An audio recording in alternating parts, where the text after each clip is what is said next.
আশা করছি সবাই ভালো আছেন। আমি আল্লাহর মধ্যে ভালো আছি। প্রতিদিনের মতো আজকে আবার একটা নতুন ভিডিও নিয়ে শুরু করছি।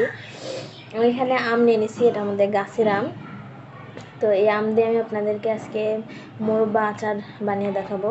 তো আমগুলোকে আমি এখন ভালো করে ছিলে কেটে নেব। তো আমগুলোকে ভালো করে কেটে ধুয়ে নিছি।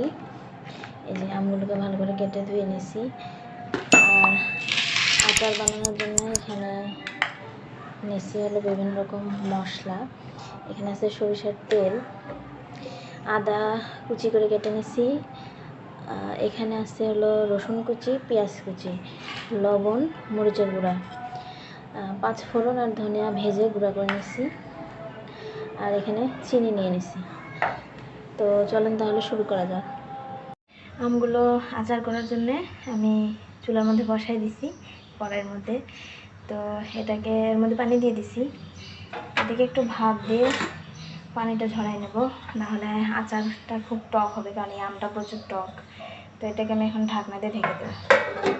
আমটা ভাপ দিয়ে নেওয়া হয়ে গেছে, এটাকে এখন ডালার মধ্যে ঢেলে নেব। চুলার মধ্যে একটা কড়াই বসা দিছি, এখন এর মধ্যে দিয়ে দেবো সরিষার তেল।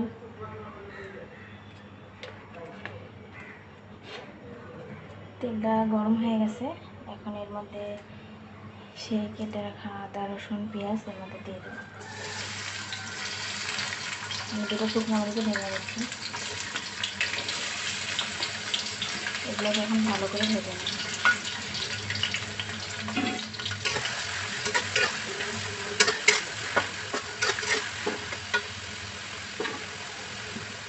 তেল একটু কম মনে হচ্ছে, তো আর একটু তেলের মধ্যে দিয়ে দেবেন।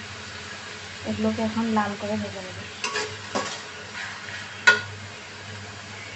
সেটা আমার পেঁয়াজ রসুনগুলো ভাজা হয়ে গেছে, এটাকে এখন তুলে নিব।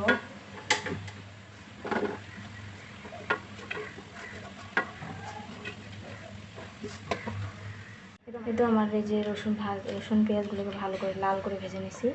এখন এর মধ্যে আগে থেকে ভাপানো সে আমের মধ্যে দিয়ে দেবো। তো আগে থেকে ভাপানো সে আমটা এখন এর মধ্যে দিয়ে দেবো।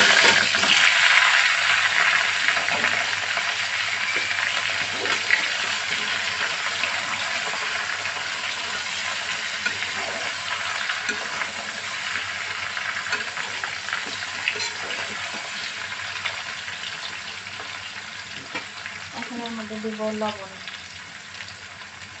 1 চামচ লবণ দিলাম। এখন এর মধ্যে দিয়ে দিব চিনি,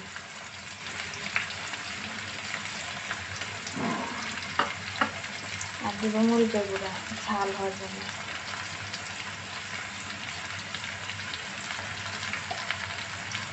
এখন আমটা ভালো করে নেড়ে দেবো।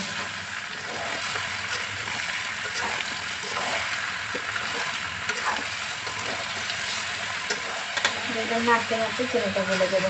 এটাতে কোনো জায়গায় পানি দেওয়া দেবে না।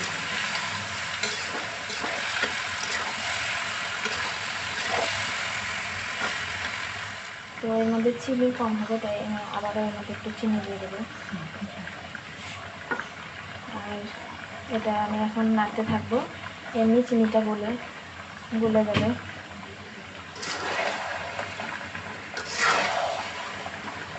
দেখেন অলরেডি চিনি গলা শুরু হয়ে গেছে।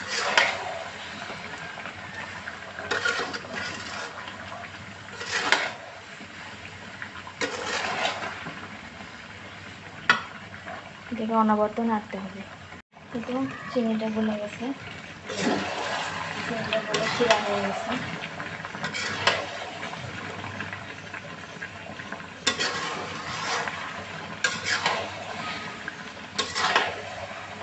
এটা অনবরত নাড়তে হবে, নাড়িয়ে নিচে লেগে যাবে। শিরাটা শুকিয়ে গেছে, এখন ভেজে রাখা সেই মশলাটার মধ্যে দিয়ে দেবো।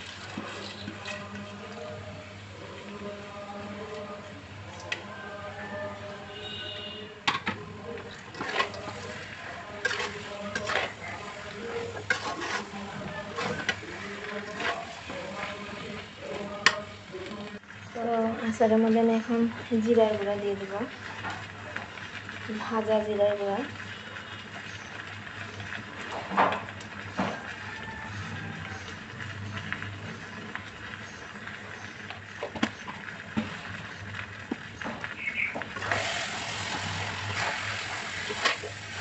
আচারটা হলো টক, ঝাল আর মিষ্টি, হালকা টক, হালকা ঝাল আর হালকা একটু মিষ্টি।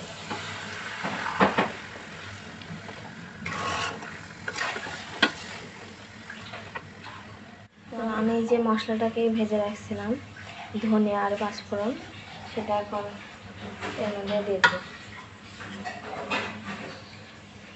এই মশলাটা সব শেষে দিবেন, নাহলে আচার বানাতে বানাতে পুড়ে যাবে মশলাটা, পরে এই মশলা তখন তিতা হয়ে যাবে, খেতেও ভালো লাগবে না। তার জন্য এটা আপনাকে পরে দেওয়ার চেষ্টা করবেন।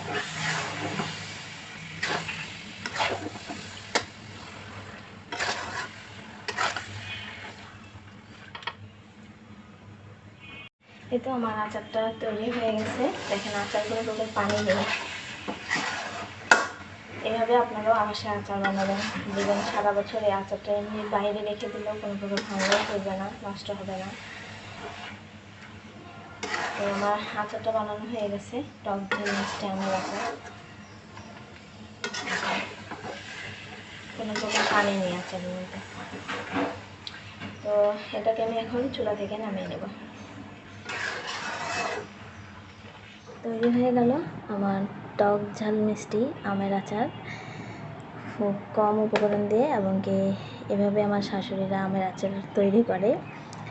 তো আপনারাও আমার মতো করে এভাবে ট্রাই করবেন, আশা করছি সবার ভালো লাগবে।